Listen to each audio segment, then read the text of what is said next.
assumed it was because I was going. Not boring. Anyway, yeah, that covers Europe. I was just wondering, as a strategy, isn't it important to try and increase the number of Andrew Wilkie's, the number of MPs? I mean, that number of 11 must be very widely known. If it went to 13, 15, 17, you know, people would start to count, and you know, there could be snowball type things happening. It seems to me that you know, writing to MPs, contacting MPs, in every way possible to increase that number would be a very good strategy. Have you? Yeah, we have a person, every sitting day in Parliament, we have a supporter who actually got David Hicks's case up and running. And she's there and sees parliamentarians every sitting day. When in their rooms, she'll go and see. Because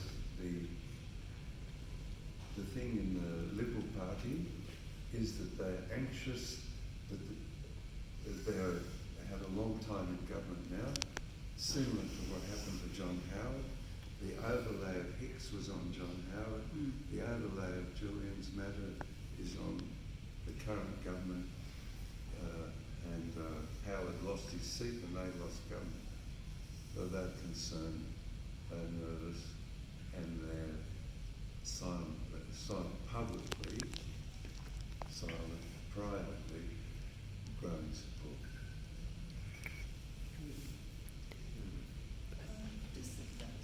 I just want to ask a question about coordination and centralisation.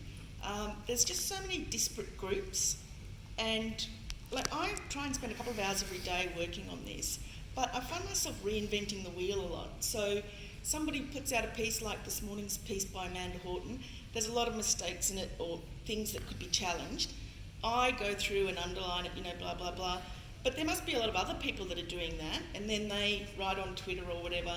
But if we had a bit more coordination, one person could do it and then feed it to all of us.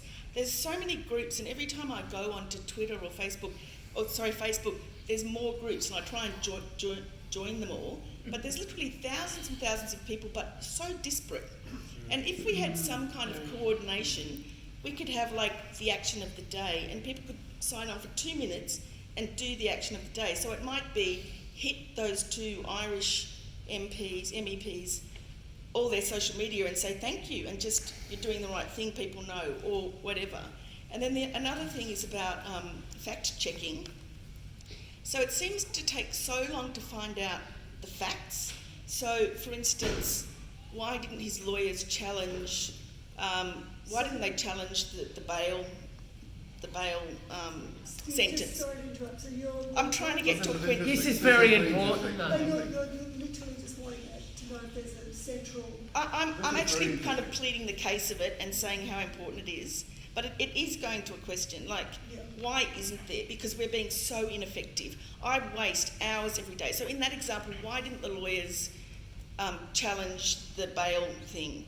Well, you know, hundreds of us discuss it over and over and over on Twitter and Facebook, but we don't know the facts. Why aren't the lawyers saying, bang? A lot of people complain about the lawyers, but they're awesome lawyers. Like, you know, Jennifer Robertson's doing such a good job.